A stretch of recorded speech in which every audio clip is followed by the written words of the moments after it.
Bro, I just 1v5 these cunts with this pistol shield build, bro. Get own cunt.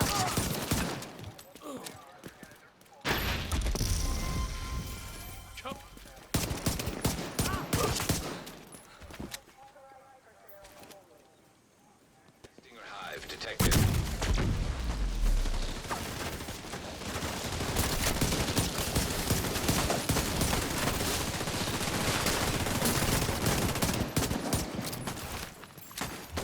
Agent needs assistance.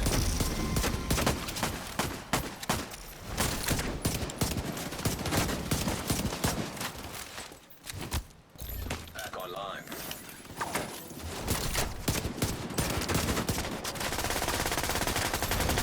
Nearby rogue agent killed.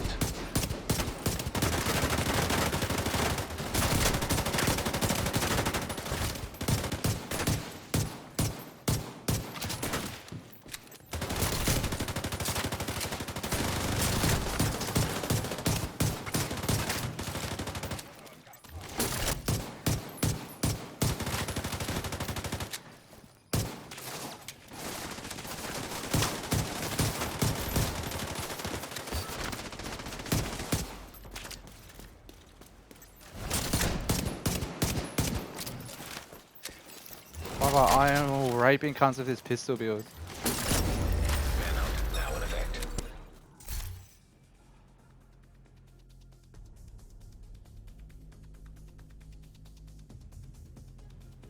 Hey guys, what's going on? It's KRONIIK here, welcome back to the channel. So in today's video I'll be showing you the pistol regen shield build that I've been running in the Dark Zone. It's been a good counter to skill builds and status if you run this build right. Especially if you pair it with the booster, you can definitely negate a lot of the fire status in the Dark Zone. Anyways, let's get into the stats to start off with.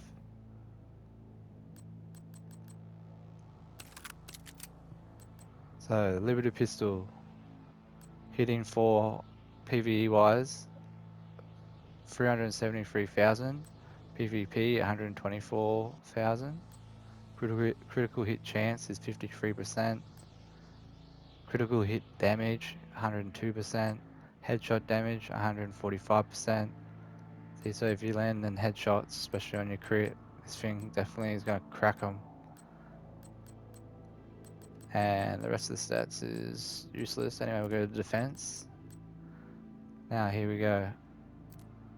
1.8 mil armor, 70k armor regen, health, blah blah blah. This shit's useless. And now we'll go to the build. Okay, so for the specialization, it's just firewall. I just use it for the med kit because the med kit's strong, especially if I'm getting hit with status. I can get the kit off. I can pop the kit and get away to a safe position. And that's pretty much it. You could run survivalist, pop kits for your team. Just depends how you want to play. I was thinking about trying survivalist on this build, so I don't know, I might give it a shot, and if it's any good, I'll let you all know. Okay, for the first weapon is the FAL, the SA-58 Para. I've just chosen, and then the second weapon is just a black market AK. These are just for if I'm trying to shoot someone at range to help the team out. They're pretty much just whatever. You could just run shotties if you want, just try and do some damage at range. But anyway, we'll get to the main weapon of this build is the Liberty Pistol.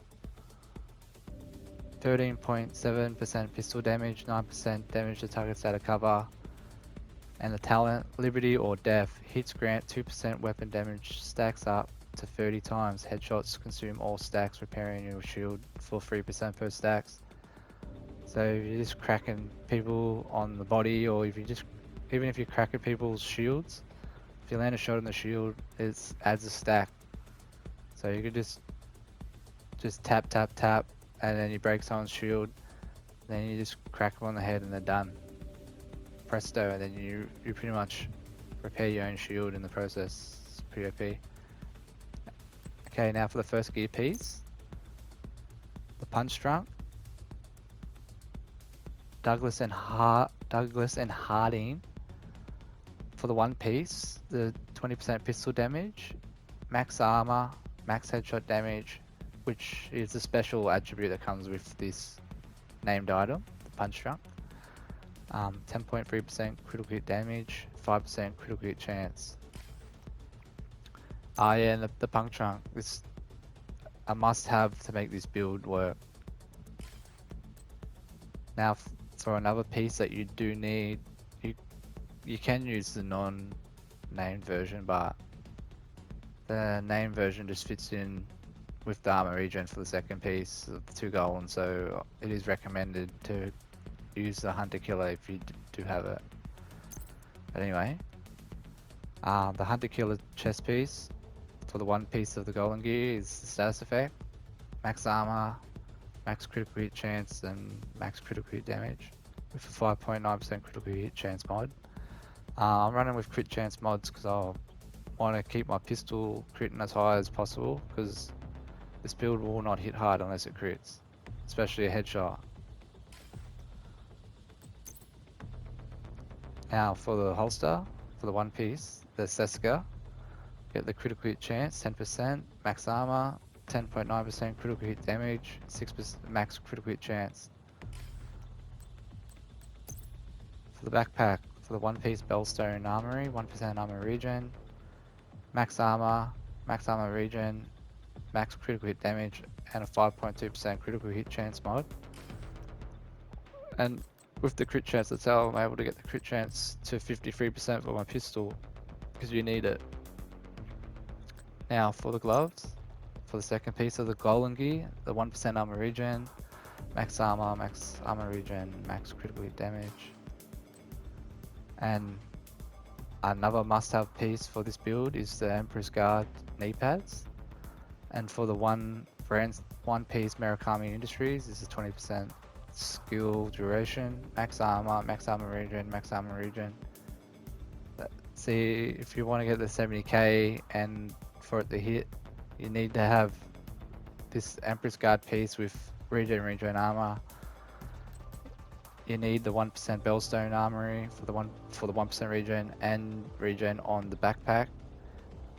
But you could substitute it for, say, if you put regen on your holster, and then make sure you have your crit chance on this. But either way, you have to make sure that you have the same amount of crit chance and the same amount of armor regen. And yeah, because see, you'll notice I've only got armor regen on that piece, and this piece, and that piece. But then the percentages and the 1.8 push it over 70k regen. And of course you need the big shield for your skill, because the big shield is what makes it all happen. It protects you while you're cracking people, and vice versa, your Liberty pistol repairs your shield while you crack the headshots on them, if you have, depending on how many stacks you got. And I just run the booster for status users. And it's pretty much the build, guys. It goes pretty good. If you watch the intro, you'll see that you easily 1v5 if you position yourself right and you play it right, and you can land those shots, especially if you can land some headshots to get them low, to get them moving, get them scared and get them moving around more, so you can lay some more hits on them. Because running Intimidate makes you vulnerable, because you don't have Unbreakable, which means you got 1 life, so you got 1 chance to pull it all off. But if you can land the headshots while Intimidated proc, you can hit for like 600k at 1.8 and all that regen, so it builds pretty good. It cracks, it fries.